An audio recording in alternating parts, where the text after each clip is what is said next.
Now turning to more of the core conservation topics. Marine protected areas.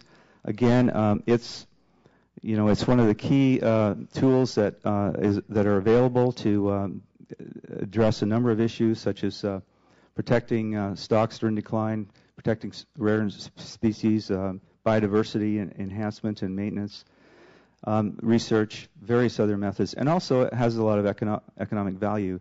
And I think we know that the PNCIMA processes across Canada, the LOMA processes across Canada have been mandated as a vehicle for identifying marine protected areas.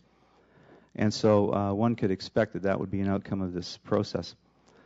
Significant issues around these: ocean climate change, how we adapt, whether we can use MPAs for that, whether they're going to be useful for species at risk or of concern, and habitat protection, but also what's the impact of creating these MPAs on other uses and activities. Challenges range. How much MPA is enough? What do you do while you're talking about them? What kind of interim measures are there? And what kind of future management regimes would you put in place for these? What's going to be allowed and not allowed? Marine spills and pollution. I've combined those two topics in this quick presentation. That refers, of course, to petroleum and chemical product spills from marine vessels, marine-based infrastructure, as well as shore facilities. This is a huge issue for management because, of course, a lot of the pollution is non-point source, as it's called. It comes from agricultural uses of the land. It comes from communities. It comes from, if we're talking air, it comes from outside the country in many respects. So there's a lot of contamination issues, and of course, they impact the health of marine species, habitat, they impact human health, and safety. And there are cumulative effects, and there are compounding effects when you combine them with some of the other stressors that we have on the environment. So this is a significant issue that I think PNCIMA is one way or another going to end up dealing with. Marine climate change, I'm a believer now. A significant issue affecting many marine activities. Again, it's a thread that's going to cross a lot of these issues. We all hear about it, and we don't want to be doom and gloom, but we're going to have to deal at some point in future generations with sea level rises, increased storm events, ocean acidification, increased temperature, reduced mixing. But having said all that, there's a lot of uncertainty in the scientific community about whether this is going to happen quickly or over a very long term.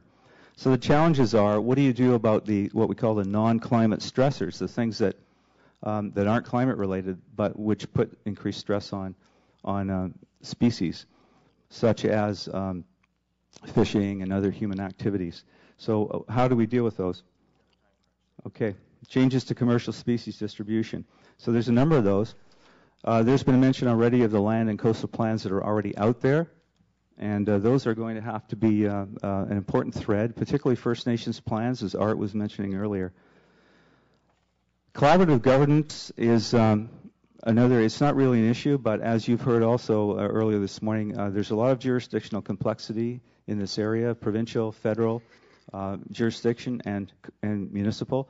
Also, First Nations have never ceded title to their territories, so it's obviously something that PNCIMA is set up to address, so that instead of a cumbersome referral process, you've actually got agreement up front about how you want to manage certain uses and activities.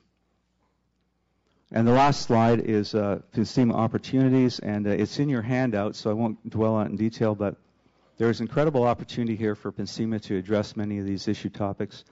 Outcomes could be spatial and temporal zoning. Outcomes can be reduced conflict and competition. Sustainable coastal economies. It's another thread. It's not a specific topic, but it's there in all of those. Pollution prevention, best management practices for many uses, and marine climate change, as well as integrating and updating existing plans. So I'm sorry I had to rush through this. You can blame it on Gord, and I'll turn it back to Gord. Thank you.